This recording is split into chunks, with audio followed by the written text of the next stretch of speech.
بسم اللہ الرحمن الرحیم الحمد للہ رب العالمین والصلاة والسلام علی سید المرسلین وخاتم النبیین وعلی آلہ وصحبہ اجمعین ومن تبعهم بإحسان ودعا بدعوتهم الی یوم الدین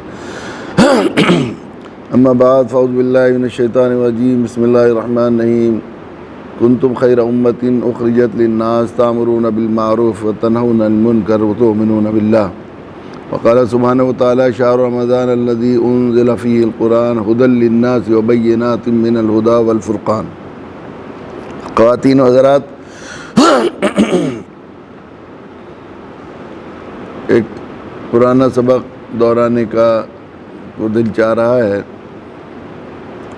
رمضان مبارک کے اس نیکیاں کمانے کے، اللہ کا تقرب حاصل کرنے کے، اللہ کی رضا حاصل کرنے کے، اللہ کو راضی کر لینے کے اس موسم بہار کے تناظر میں خیال آیا کہ اس سبق کو دہرا لیا جائے تاکہ اللہ کو راضی کرنے چاہنے والے لوگوں کے لیے، اللہ کا تقرب حاصل کرنے والوں کے لیے، کی خواہش رکھنے والوں کے لیے، اللہ کا پیارا اور محبوب بننے کا شوق رکھنے والوں کے لیے ایک راہ مل جائے اور ایک آسان سا راستہ سمجھ میں آ جائے۔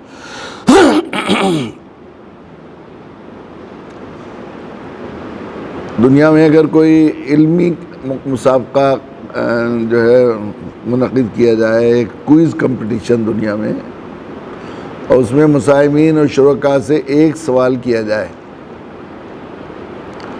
اور سوال یہ ہو کہ پوری کائنات میں اللہ کی سب سے محبوب شے کیا ہے؟ پوری کائنات میں اللہ کی سب سے محبوب شے کیا ہے؟ پوری کائنات، جتنی چیزیں، جتنی مخلوقات، جتنی چیزیں بھی ہو سکتی ہیں، ان سب میں سب سے محبوب شے کیا ہے اللہ کی؟ تو صرف ایک لفظ کا جواب دینے والا ہی قرآن و سنت کی روشنی میں، اور سچ بات یہ ہے کہ حقائق کی روشنی میں، اس کی روشنی میں ایک لفظ کا جواب دینے والا ہی صرف انعام کا مستحق ہو سکتا ہے، جو جواب دے کہ دعوت۔ کائنات میں اللہ کی سب سے محبوب شے کیا ہے؟ دعوت۔ اور دعوت سے مراد یہاں جب میں یہ دعوت کہہ رہا ہوں تو دعوت سے مراد غیر ایمان والوں میں ایمان کی دعوت۔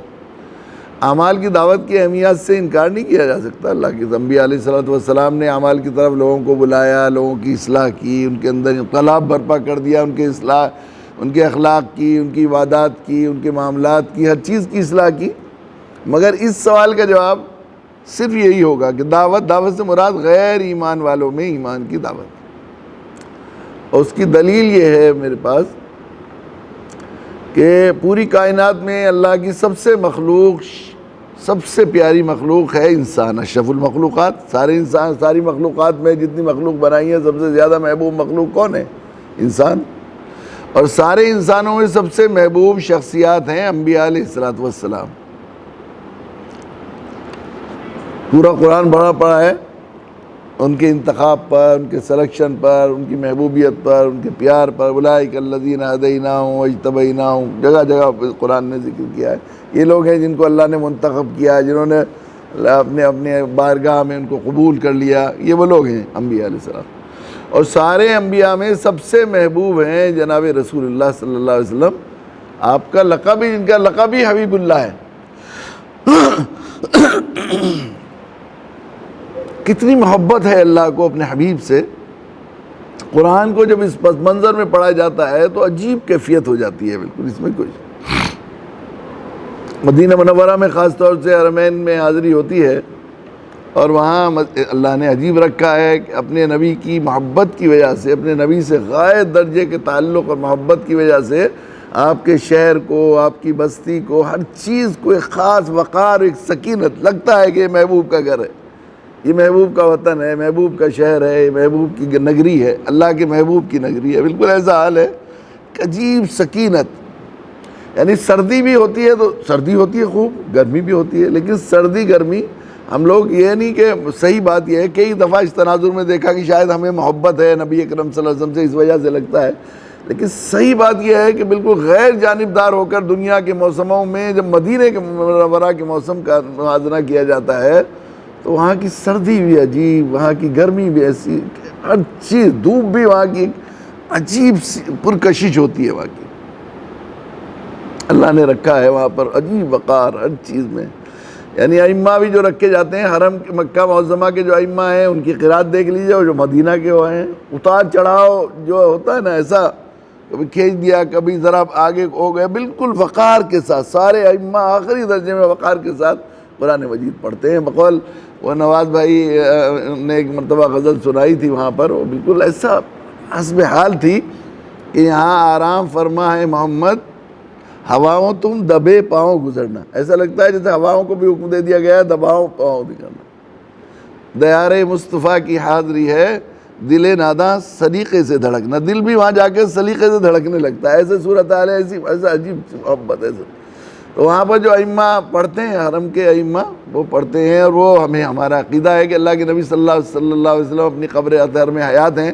تو جب وہ آیات پڑھتے ہیں جن میں اللہ کے نبی صلی اللہ علیہ وسلم سے خطاب کرتے ہیں، اللہ تعالیٰ اپنے نبی کو خطاب کر رہے ہیں، اللہ کے نبی کرم صلی اللہ علیہ وسلم سے بات کر رہے ہیں، وہ جو اس میں سیدھے جو ہے اللہ کے نبی سے خطاب کیا گیا ہے، تو ایسا دل مچل جاتا ہے کہ اللہ کیسی رحمتیں، ایسا لگتا ہے جیسے رحمت بلائیں لے رہی ہے اپنے محبوب کی، ایسا لگ رہا ہے. ایسا لگتا ہے کہ کیا مزہ آتا ہوگا پیارے آقا کو جو وہ آیتیں نازل ہوتی ہوں گی، اور سیدھے اللہ کی طرف سے کہ میرے رب محبوب رب نے یہ آیتیں ہمیں چاہیے. کبھی آپ جو ہے آپ سوچیں کہ کبھی آپ دعوت کی راہ میں بہت مشکلیں پریشانیاں سہیں بہت ہی، کبھی ایسا ہوتا ہے وحی کی تاخیر کی وجہ سے، کبھی اداس ہو کر چادر اوڑھ کے لیٹ جاتے ہیں. اللہ کے نبی صلی اللہ علیہ وسلم کمبل اوڑھ کے لیٹ جاتے ہیں، چادر اوڑھ کے لے جاتے ہیں، ذرا بہت مایوسی کسی کیفیت میں، کیسی محبت سے اللہ صدا لگاتے ہیں، یا ایھا المزمل قم یا ایھا المدثر قم فانذر وربک فکبر وثیابک فطہر والرجز فاہجر ولا تمنن تستکثر ولربک فاصبر. کیسی محبت کی کس سے اٹھا رہے ہیں اللہ تعالیٰ. کسی محبوب کو آج تک کسی نے اٹھایا ہی نہیں ہوگا ایسے جیسے اللہ تعالیٰ اٹھا رہے ہیں اپنے محبوب کو. ایسا لگتا ہے جیسے یہ فرما رہے ہوں، ہم اپنی زبان میں اگر ہندوستان کی زبان میں کہیں، اے چدریا اوڑھے ہوئے ہمارے محبوب، ذرا رخ انور سے ذرا پردہ تو ہٹائیے، ہم آپ کا دیدار کرنا چاہتے ہیں، ذرا دکھا تو دیجیے چہرہ انور.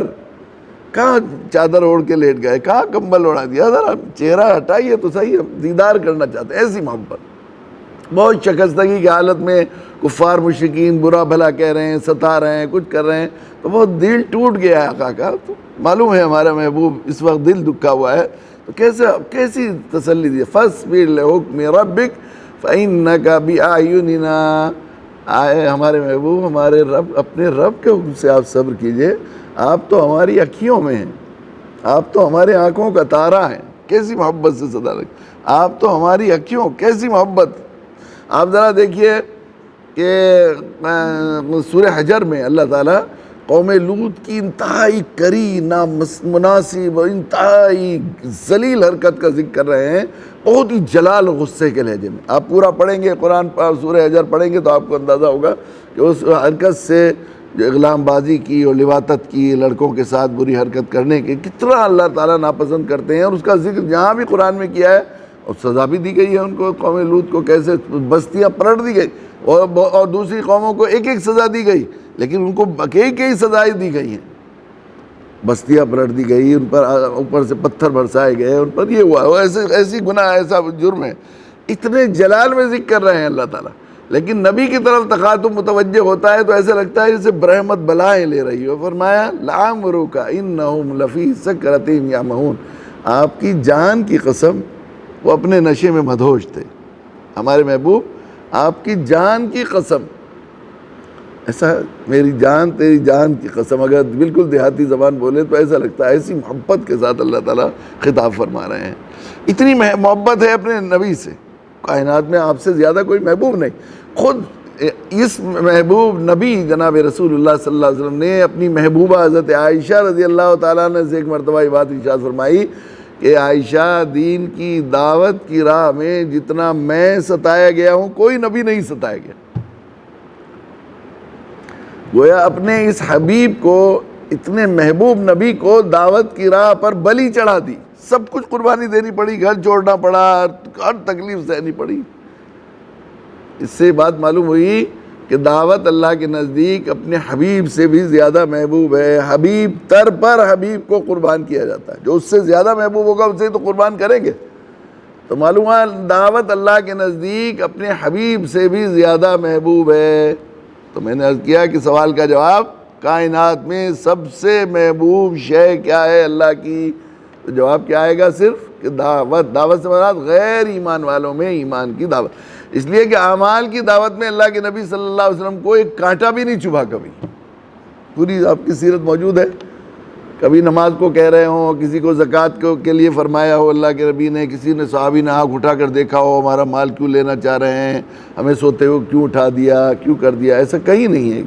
ساری قربانیاں جو کچھ بھی دی گئی ہیں، ساری مشقتیں اور پریشانیاں جو برداشت کی اللہ کے نبی نے غیر ایمان والوں میں ایمان کی دعوت کے لیے. یہ ایسا محبوب عمل ہے. جو چیز سے اللہ کا قانون ہے، اللہ کو اتنا پیار ہے دعوت سے، جو جس دعوت سے وابستہ ہو جائے گا وہ اللہ کا محبوب بن جائے گا. جو چیز انسان کی اس دعوت پر لگ جائے گی وہ اللہ کے نزدیک محبوب بن جائے گی، اس کی قیمت بڑھ جائے گی. اللہ کے یہاں قاعدہ ہے بھائی چیز اتنی محبوب ہے، جو چیز سے لگ جائے گی اسی کی قدر و منزلت بڑھ جائے گی. اور انبیاء علیہ السلام کی محبوبیت کی وجہ بھی یہی ہے، اور سید الاولین والآخرین کے ساری حبیب اللہ بننے کی وجہ اور علت بھی ہے کہ اللہ تعالیٰ نے پوری انسانیت کے لیے، آپ کو رہتی دنیا تک کے لیے اپنے بندوں کو ایمان کی دعوت دینے اور ان کی ہدایت کے لیے بھیجا ہے. اس لیے محبوب. تو اب انسان کی جو صلاحیت بھی اس میں لگ جائے گی وہی محبوب ہو جائے گی. جو انسان اس میں جو جنگ لگ جائے گا وہ محبوب ہو جائے گا. اللہ کی رحمت کے قربان کہ اللہ تعالیٰ نے اپنے حبیب کے صدقے میں ختم نبوت کا اعلان فرما کر آپ کی امت کو محبوبیت عطا فرمانے کے لیے، سب سے پیارا، سب سے اچھا، سب سے اونچا درجہ عطا کرنے کے لیے، اپنی بارگاہ میں سب سے زیادہ مقبول اور محبوب بنانے کے لیے ہمیں دنیا میں بھیجنے کا مقصد ہی ارشاد فرمایا کنتم خیر امۃ اخرجت، تم سب سے پیارے ہو، سب سے اچھے ہو. تمہارے کیا کہنے، تم سب سے اچھے ہو. اخرجت للناس تامرون بالمعروف، تمہیں دعوت کے لیے ہم نے پیدا کیا، برپا کیا ہے، نکالا ہے تمہیں. امت مسلمہ حضرت عبداللہ ابن عباس کا قول اس دن بھی ذکر کیا تھا، شاید ایک دو دن پہلے بھی، کہ مفسرین نے نقل کیا ہے کہ ایمان والوں کو ان کی ماں کے پیٹوں سے دعوت کے لیے نکالا گیا، اس لیے خیر امت کا لقب دیا گیا. سب سے اچھے تم ہو، ہماری بارگاہ میں سب سے پیارے تم ہو، سب سے اچھے تم ہو، کیونکہ ہم ہماری سب سے پیارے کام کے لیے تمہیں منتخب کیا گیا ہے، سلیکٹ کیا گیا ہے، چنا گیا ہے، نکالا گیا ہے. اگر رمضان مبارک کے اس موسم بہار میں، رمضان مبارک کی محبوبیت مقبولیت کس وجہ سے ہے کہ اس میں وہ دعوت کا ہدی للناس، رمضان وہ دعوت کا طریقہ، دعوت کا جو ہے وہ نصاب، غیر ایمان کیسے اللہ کے بندوں کو اللہ سے جوڑیں گے، کیسے ان کو توحید سکھائیں گے، کیسے انہیں آخرت سمجھائیں گے، کیسے انہیں رسالت سمجھائیں گے. اور دعوت کا کام کرنے والے انبیاء علیہ السلام کے تجربات، ان کی کارگزاریاں، ان کے واقعات، پوری ٹریننگ عملی جو ہے اس کا پورا پریکٹیکل کا کارگزاریاں قرآن مجید کی شکل میں ہدی للناس کے سلیبس کے طور پر نازل کی گئی ہیں اس قرآن مجید. اس لیے اس پورے رمضان کو اللہ تعالیٰ نے دوسرے مہینوں کے مقابلے میں کیسا بابرکت، کیسا اجر و ثواب کا سیزن، موسم بہار بنا دیا ہے. اور جس رات میں وہ قرآن مجید نازل ہوا اس کو لیلۃ القدر بنا دیا، اس کو کتنا پیارا بنا دیا اور کتنی قدر و منزلت بڑھ گئی ہے اس کی کہ وہ لیلۃ القدر خیر من الف، 1000 مہینوں سے افضل ہے. تو وہ امت مسلمہ کا وہ شخص، وہ فرد جو دعوت کو اپنی زندگی کا مقصد بنا لے گا اور دعوت 100% طاری کر لے گا اپنے اوپر، اللہ کے نزدیک رمضان کی طرح، شب قدر کی طرح، اللہ کے محبوب بندے نبیوں کی طرح محبوب اور مقبول بن جائے گا. اگر واقعی کوئی سنجیدہ ہے اور یہ چاہتا ہے ہم میں سے کہ ہمیں جو اللہ کی محبوبیت حاصل کریں، مقبولیت حاصل کریں، تو یہ کیسا نسخہ جو ہے شفا اللہ تعالیٰ نے، نسخہ کیمیا ہمیں دیا گیا ہے. یہ بالکل ایسا دیا ہے، کیمیا گری کا نسخہ دیا ہے کہ ہم لوگ اس سے وابستہ ہو جائیں، اور اس پر اتنی محبوب ہے، اتنا اجر و ثواب، اور اللہ کے یہاں اتنی قدر و قیمت. اللہ کے نبی صلی اللہ علیہ وسلم نے ارشاد فرمایا تیری وجہ سے ایک آدمی کو ہدایت مل جائے دنیا اور ما فیہا سے خیر من الدنیا و ما فیہا، دنیا اور ما فیہا، سب دنیا میں جو کچھ ہے اس سب سے بہتر ہے اللہ کے نزدیک۔ کیسے اللہ خوش ہوتے ہیں، کیسا پیار کرتے ہیں اللہ کے بندوں کو اللہ سے جوڑنے والوں سے، اور اللہ کے بندوں کو اللہ سے آنے والوں سے۔ اللہ کے نبی صلی اللہ علیہ وسلم نے عرب کے صحرا کے رہنے والے لوگوں کو سمجھانے کے لیے بہت خوبصورت مثال سے بات سمجھائی، اگر ذرا آدمی اس پر توجہ کر لے تو قربان ہو جائے آدمی دعوت کے لیے۔ آپ نے فرمایا کہ اللہ تعالیٰ کسی بھولے بسرے بندے کو جب کوئی بندہ اللہ سے جوڑ دیتا ہے، ہمارے علماء چونکہ فضائل کو بہت پھیلاتے ہیں، اس میں یہ بھی کہا ہے کسی بے نمازی کو نمازی بنا دے، کسی بے دین کو دیندار بنا دے، کسی شرابی کو شراب چھڑا دے، کسی یہ بھی اس میں فضیلت میں یہ بھی شامل ہے۔ لیکن شارحین نے لکھا ہے کہ اللہ کے نبی صلی اللہ علیہ وسلم کے فرمان کا مقصد یہ ہے کہ کسی کافر مشرک کے ایمان میں لانے کا ذریعہ بن جائے۔ بھولا بسرا تو وہی ہے اصل، تو وہ تو بالکل اللہ سے بچھڑا ہوا ہے نا۔ ماں باپ کا کھویا ہوا بچہ جو یہیں باہر گیا ہوا ہے، اور ماں باپ چاہ رہے ہیں کہ وہ آ جائے تو کوئی بلا کے لے آئے، خوش اس سے بھی ہوں گے۔ کوئی بلا کے لے آئے، وہ بلانے میں بیٹا ذرا پانی لانا، اب وہ یہاں سامنے نہیں ہے تو کوئی بھیج دے بھائی تیرے ابا باہر ملا کہ ابا تمہارے آواز دے رہے بیٹے، دیکھو کچھ کہہ رہے ہیں، تو وہ چلا گیا۔ کس نے بھیجا ہے؟ انہوں نے بھیجا، تو اس سے بھی خوش ہوں گے۔ لیکن اصل تو جب وہ کھو جائے، تلاش کر رہے ہوں، گم شدہ ہو، اس کو تلاش کر رہے ہوں، تو پھر کتنا لاڈ آتا ہے نا، آتا ہے نہیں کیسا لاڈ آتا ہے۔ تو یہ گم شدہ وہی ہے، یقیناً ایسے کتنا جس کا گم ہو گیا ہو ماں باپ سے۔ اللہ تعالیٰ اپنی ماں باپ کو جتنی اولاد سے محبت ہے اس سے 70 گنا کا مطلب عربی میں بے نہایت کو کہتے ہیں، جس کی کوئی تعداد نہ ہو، اصل میں زیادہ اس کو کہتے ہیں۔ اتنی محبت کرتے ہیں تو کسی کی اولاد کھو جائے اور تلاش کر کے لا دے، کیسا ہوتا ہے۔ اور مجھے یاد ہے کہ وہ ہمارے ساتھی نے وہاں جدہ میں وہ بیچارے جاتے ہیں جمعے کے دن، جمعرات کے روز، تو ایک دن کارگزاری سنائی ہمیں کہ ہم لوگ چلے گئے کیمپ میں۔ پتہ لگا کہ وہاں کیمپ تو جس کیمپ میں وہ فلپینی تھے، انہوں نے بتایا تھا کہ وہاں پر کچھ غیر مسلم ہیں اور وہاں چلیں گے، تو اپنے گاڑی کھڑی کر دی اور چلنے لگے، چلتے رہے۔ آج اللہ کا شکر ہے وہ بڑے خوش ہو کر کہنے لگے ہمارے ساتھی کہ چلتے چلتے پیروں میں چھالے پڑ گئے۔ تقریباً 5 میل پہ تھا وہ کیمپ، وہ مزدور آدمی تھا، اسے کچھ پتہ ہی نہیں تھا یہ بات کہ 6 میل کوئی زیادہ نہیں ہے، وہ لے گیا ان کو۔ پھر اللہ کا شکر ہے وہ ملے، یہاں تلاش کیا اس پہ نہیں ملے، وہاں ملے، تو کہنا لگے کہ بہت مزہ آیا، ایسا لگ رہا ہے جیسے اللہ میاں بہت ہی لاڈ کر رہا ہے ان چھالوں پر کہ ہمارے بندوں کو ڈھونڈ کے ہم سے ملانے کے لیے کیسے وہ کر رہے ہیں۔ اسی دوران میں یہاں پھلت میں تھا تو اتفاق سے 3-4 لوگ ایسے آئے جن کے بچے کھوئے ہوئے تھے یا بھائی کھوئے ہوئے تھے۔ ایک ماں، ایک خاتون تھی اور ایک صاحب اور تھے، تو کہنے لگی بھیا فوج سے وہ لے کے آیا ہوا ہے چھٹی، اور ساری رات سردی میں میرے بھائی نے اسٹیشن پر گزاری ہے میرے بچے کو تلاش کرنے کے لیے۔ تو مجھے لگ رہا تھا ایسا کہ بچے کے کھونے کا اتنا احساس انہیں نہیں تھا جتنا بھائی کی اس کوشش کا کہ میرے بچے کو تلاش کرنے کے لیے کتنی قربانی دے رہے ہیں۔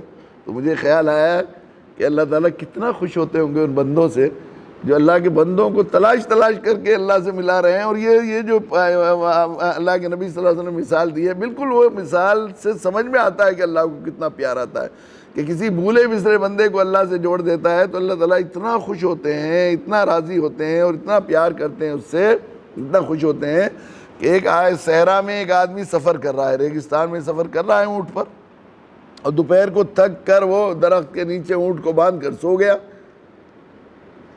اب آنکھ کھلی اس کی تو اس نے دیکھا اونٹ ساز و سامان کے ساتھ غائب ہے۔ اب صحرا میں، ریگستان میں 1 قدم نہیں رکھ سکتا آدمی، 2 قدم چلنا مشکل ہے پیدل بغیر اونٹ کے، پاؤں دھس جاتے ہیں، اور وہ وہاں پانی نہیں ہے کچھ بھی، پورے آلات زندگی اونٹ پر ہیں، اس کے کھانا پینا، اور شام کے وقت میں درندے اور زہریلے جانور اور کیا کیا آنے لگتے ہیں وہاں پر، کوئی وہ تو ہوتی نہیں، ایسا رہتا ہے۔ تو وہ ڈھونڈ رہا ہے ادھر ادھر، کہیں ملا نہیں، اور شام ہو گئی تو اس نے سوچا کہ موت تیرے سر پر آ گئی ہے، بہت مایوس ہو گیا، اور چاروں طرف تلاش کر رہا ہے، ادھر مار رہا ہے، ادھر ہاتھ پیر مار رہا ہے، لیکن کہیں کہیں کیا کرے، کہیں وہ نہیں ہو سکتی۔ تو اچانک اسے ساز و سامان کے ساتھ اپنا اونٹ کھڑا ہوا مل جائے کسی درخت کے پیچھے، تو وہ جب اس نے ساز و سامان کے ساتھ تو اسے اپنی زندگی دوبارہ ملتی ہوئی دکھائی دی، تو وہ اتنا خوش ہوا کہ کہنا تو چاہتا ہے کہ اللہ کا شکر ادا کرنا چاہتا ہے، اللہ تو میرا رب میں تیرا بندہ، خوشی میں کہہ رہا ہے، زبان لڑکھڑا رہی ہے، اللہ تو میرا بندہ میں تیرا رب۔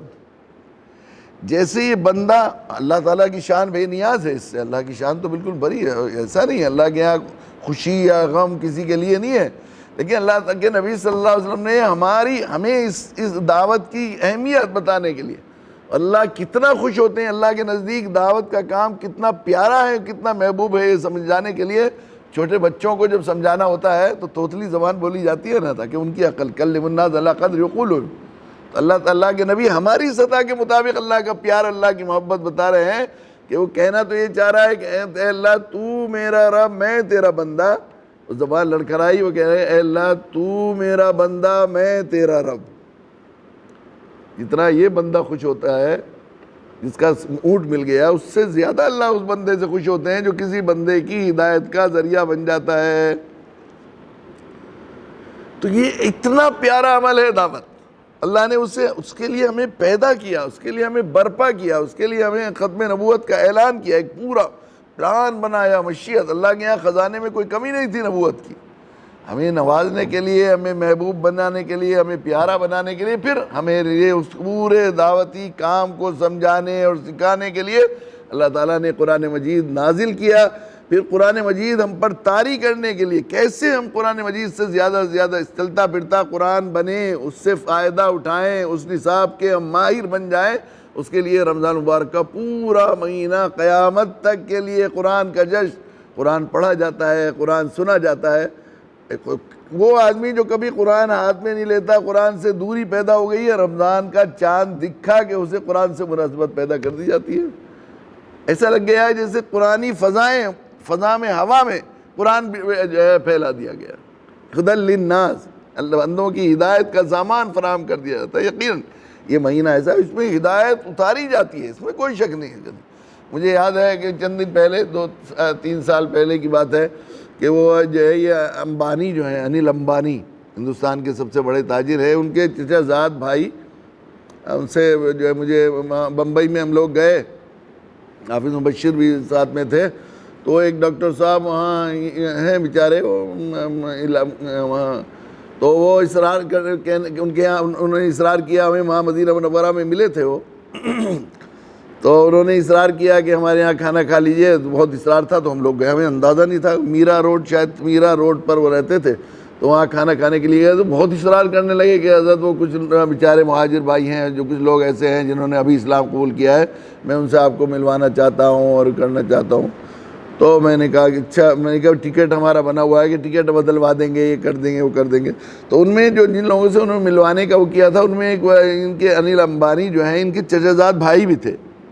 وہ کیا کرتے ہیں ڈاکٹر صاحب، ایک تو بانجھ عورتوں کا علاج کرتے ہیں، جو بانجھ عورتیں جن کے یہاں اولاد نہ ہو تو اس کا علاج کرتے ہیں۔ دوسرے کچھ جھاڑ پھونک کا علاج، کلین شیو ہیں وہ، کچھ نماز کے بہت زیادہ بیچارے پابند نہیں تھے پہلے تو، اب وہ چند دنوں سے اللہ نے انہیں دعوت سے لگا دیا ہے، تو دعوت کے صدقے میں یہ بات میں عرض کیا کرتا ہوں اور بار بار ہر مرض کی دوائے صلی اللہ علیہ محمد میں بھی یہ بات لکھی ہے کہ دعوت سے اگر یہ لگ جائے، خود انسان کی فطرت اور مزاج اللہ نے ایسا بنایا ہے، کسی دوسرے کو بھلائی کی دعوت دیتا ہے، وہ بھلائی اس کے اندر پیدا ہوتی ہے، اور جس برائی سے دوسرے کو روکتا ہے اس برائی سے رکنے کی توفیق ہوتی ہے۔ تو انسان کے بننے کا اور اصلاح کا سب سے بہتر طریقہ ہے کہ دعوت سے لگ جائے۔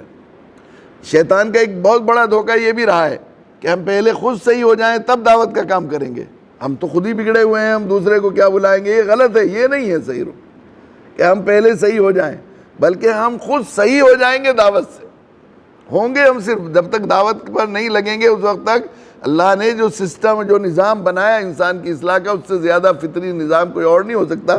اللہ نے بنایا جیسے جیسے کلمہ پڑھتے جاتے صحابہ دعوت کا کام کرتے جاتے۔ اللہ کے نبی نے یہ طریقہ اختیار نہیں کیا تھا کہ پہلے ابو بکر کو اور خدیجہ دونوں کو پکا مسلمان بنا لوں، پھر بعد میں عثمان کے پاس جائیں گے، پھر اس کے بعد طلحہ کو بلائیں گے، پھر اس کے بعد فلاں کو بلائیں گے۔ ایسا نہیں کیا آپ نے، جو اسلام قبول کرتا جاتا اس کو دعوت سے لگاتے جائے، اور جیسے جیسے دعوت سے لگاتے، اس لیے کہ یہ علمی دین ہے، اور علمی دین جتنا نقل سے محفوظ ہوتا ہے، جتنا دوسرے کو پڑھاتے جائیں گے، سکھاتے جائیں گے، اتنا زیادہ پکا ہوتا جائے گا سبق. یہ طریقہ ہے. تو وہ اللہ نے انہیں کیا، تو انہوں نے کیا کیا، جو ہے ان کے کوئی اولاد نہیں تھی، بہت علاج کرایا انہوں نے. جو ان کے چچزاد بھائی، انہوں نے بتایا مجھے ان کی کارگزاری کہ وہ علاج کرایا تو وہ جو ہے اللہ نے کیا، ان کی ایک بیٹی ہو گئی، پھر اس کے بعد ایک بیٹا ہو گیا. تو وہ تو ان کے یہاں تو ایسا ہوتا ہے، ہمارے بیچارے یہ قوم تو ایسی خیر خواہوں کی قدر کرنے والی ہے، کسی سے نفع، کسی سے کچھ پہنچ گیا وہ دیوتا بنا لیتی ہے. پھر تو وہ ان کے وہ کرنے لگے بہت ہی. تو وہ کہنے ان سے بہت تعلقات ہو گئے، سب کام ان سے پوچھ کر کرنے لگے. وہ کچھ بات ہوتی، ڈاکٹر صاحب یہ کر لوں، ڈاکٹر صاحب یہ کر لوں، اتنے عقیدت مند ہو گئے. تو کہنے لگے کہ مجھے بہت شوق ہے حرم وہاں جانے کا، مکہ میں، کعبے میں حج. انہوں نے کہا اچھا تو پھر میں لے چلوں گا تمہیں. تو انہوں نے کیا کیا، وہ جو ہے ایک جاننے والے ایجنٹ سے انہوں نے یہ کیا کہ وہ کسی طرح ویزا لگوا لیا ان کا. انہوں نے پوچھا یہ نام ہے کہ، انہوں نے ایسے جھوٹ بہکا کر دیا. اللہ کے بندے کو یہ خیال بھی نہیں ہوا کہ ان سے یہ کہتے بھائی کلمہ پڑھ لو، مسلمان ہو جاؤ، وہاں جانے کے لیے تو کلمہ پڑھنا ضروری ہے. یہ عرض کر رہا تھا کہ انہوں نے جو ہے ان سے ویزا لگوا لیا ان کا کہ نام ایسا ہی ہے، یہ تو مسلمان ہے، یوں کہہ دیا اس نے. یہ بھی نہیں کہا ان سے کہ بھائی انہیں کہہ دیتے کہ چلو سرٹیفکیٹ بنوا لو، مسلمان بن جاؤ، وہاں جانے کے لیے مسلمان ہونا پڑتا ہے. خیر وہ بنا لیا. وہاں جب گئے جدہ میں، کہنے لگے ایک ڈرامہ کرنا پڑے گا. کیا کرنا پڑے گا کہ آپ کو احرام باندھنا پڑے گا. حالانکہ احرام باندھنا وہ ضروری نہیں داخلے کے لیے. ہم اب جا رہے ہیں جب رمضان سے پہلے یا دوسرے وقت میں، کسی وقت میں بھی دنیا جاتی آتی ہے وہاں. مکہ معظمہ کے رہنے آنے جانے والے صحیح لباس میں جاتے ہی ہیں وہاں، سب احرام سے تھوڑے جاتے ہیں. جو باہر سے آ رہے ہیں ان کے لیے اسلامی قانون یہ ہے کہ وہ احرام باندھ کر نہیں آئیں گے تو دم دینا پڑے گا انہیں. تو وہ جناب انہوں نے وہ وہاں جا کر، مگر انہیں بیچاروں کو یہ کچھ نہیں تھا، پتہ نہیں کیوں کہا کہ احرام باندھ لو. انہوں نے کہا اچھا باندھ لیں گے. تو احرام بندھوا دیا انہیں. اب وہاں پہنچے، حرم لے گئے، تو وہاں جا کر وہ عجیب ان کی کیفیت ہو گئی. اور انہوں نے کہا کہ میں اسے چھو لوں، اس مکان کو چھو لوں کہ ہاں چھو لوں. تو انہوں نے کہا کہ آگے کو جا کر وہ چھونے لگے کہ نہیں ڈاکٹر صاحب یہ میں ناپاک ہوں. خود ہی کہنے لگے ڈاکٹر صاحب نہیں میں نہیں چھوتا، میں ناپاک نہیں. وہ منتر بتاؤ جس سے آدمی یہاں آنے کے لائق ہو جاتا ہے. تو انہوں نے کہا وہ تو لا الہ الا اللہ محمد رسول اللہ، کہ ایسے مت پڑھاؤ، تم اندر سے پڑھاؤ، اندر سے آتما کو پاک کرنا ہے، اندر سے پڑھاؤ. تو پھر جب وہ انہوں نے کلمہ پڑھایا تو پھر عجیب چپٹ کا اتنا روئے اور عجیب ان کی کیفیت ہو گئی. پھر اس کے بعد وہ ہارٹ کی طرح بیمار بھی تھے. تو پھر وہاں سے وہ جو ہے انہوں نے یہ کیا کہ 20 دن کے لیے وہاں دارالتوحید میں جو سویٹ اوپر جو ایک ہوتا ہے جہاں سے کعبہ دکھتا ہے، تو وہ ذرا مہنگے کمرے ہوتے ہیں بہت ہی. تو 20 دن کے لیے بک کیا.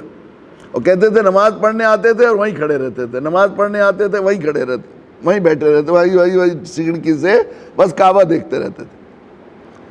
20 دن کے بعد یہاں آئے اور اس دوران وہ قرآن ایک قرآن کا ترجمہ منگایا، وہ پڑھتے رہے. اس دوران رمضان مبارک بھی آ گیا. پھر واپس آئے تو اپنی بیوی وغیرہ کو بھی وہ کیا، انہوں نے کیا کلمہ پڑھایا، اللہ نے ان کو ہدایت دی. تو وہ ان کا انٹرویو ارمغان میں چھپا ہے. انہوں نے یہ کہا ہے کہ یہاں جو ہے رمضان المبارک، کیونکہ رمضان میں ان کو ہدایت ملی تھی، اور رمضان کی اس عجیب جو ہے وہ ہوتا ہے نا کہ کلمہ پڑھ کے ایسا پاک ہو جاتا ہے آدمی گناہوں سے جیسے آج ہی ماں کے پیٹ سے پیدا ہوا ہے. اور گناہوں کا جب جو ہے دل سے پردہ ہٹ جاتا ہے تو آدمی کے دل کی کیفیت ہی ہے، دل کی آنکھیں کھل جاتی ہیں. بعض لوگوں کو اللہ تعالیٰ نوازتے ہیں. تو وہ کہنے لگے کہ یہ جو ہے دیکھیے یہ جو ہے کعبہ جو ہے فیہا ھدی للعالمین، قرآن نے کہا ہے کہ یہ ہدایت کی منڈی ہے، توک منڈی ہے. اور رمضان مبارک سیزن ہے اس کا، ہدایت کا خاص سیزن ہے.